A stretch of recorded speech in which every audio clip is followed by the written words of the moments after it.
I'm Asinde Regina, and I work with LERA, Land and Environmental Rights Watch Africa. We're an organization based in Turukuku, Rubongi, Tororo. We, LERA, Land and Environmental Rights Watch Africa, focuses on empowering communities for sustainable land and environmental protection and preservation. I grew up in a family of 9 girls. My mother had 9 girls.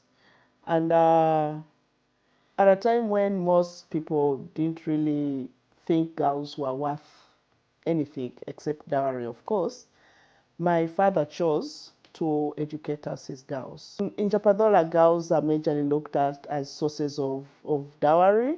I remember growing up, when someone gives birth to a child, in the morning after, they will ask the mother, who have you brought for us? Have you brought for us a source of wealth, or you have brought for us a builder?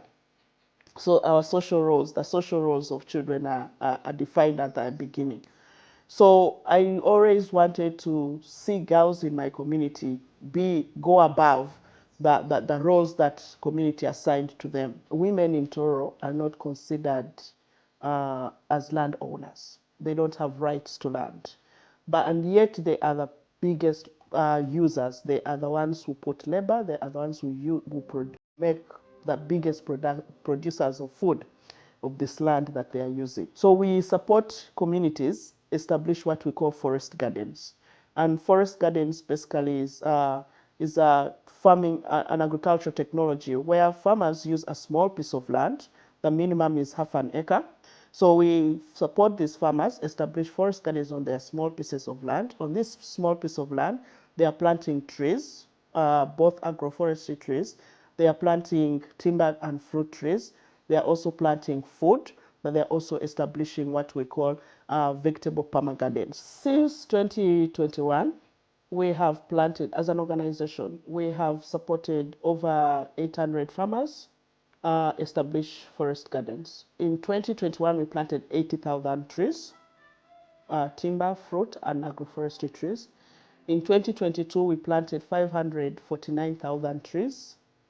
In 2023, we planted 536,000 trees.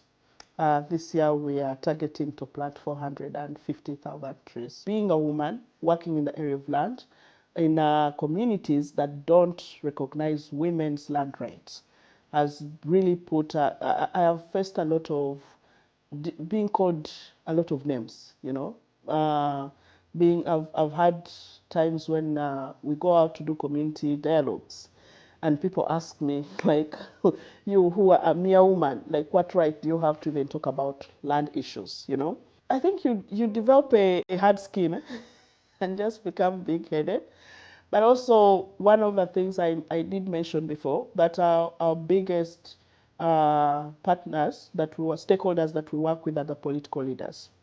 We have an LC3 chairperson who is very vocal, and he loves defending women's rights. And so when we invite him, when we go into the communities, we always ensure he's part of those meetings and he will speak out. And so there's that, even when people would like to say some things, there's that, the reserve some of the things because of his presence. I've been able to attend a number of capacity building workshops. I attended the advocacy and lobbying workshop, which was organized by Defenders, but with recommendation from the coalition. I also attended the TOT training workshop in digital security, also organized by Defenders, but at the recommendation of the coalition. I think what I love most about the work I do is seeing change happen. You know, every time I see something happening, especially when I see a family changing, you know, becoming better. When I see a woman receiving justice, when I see a child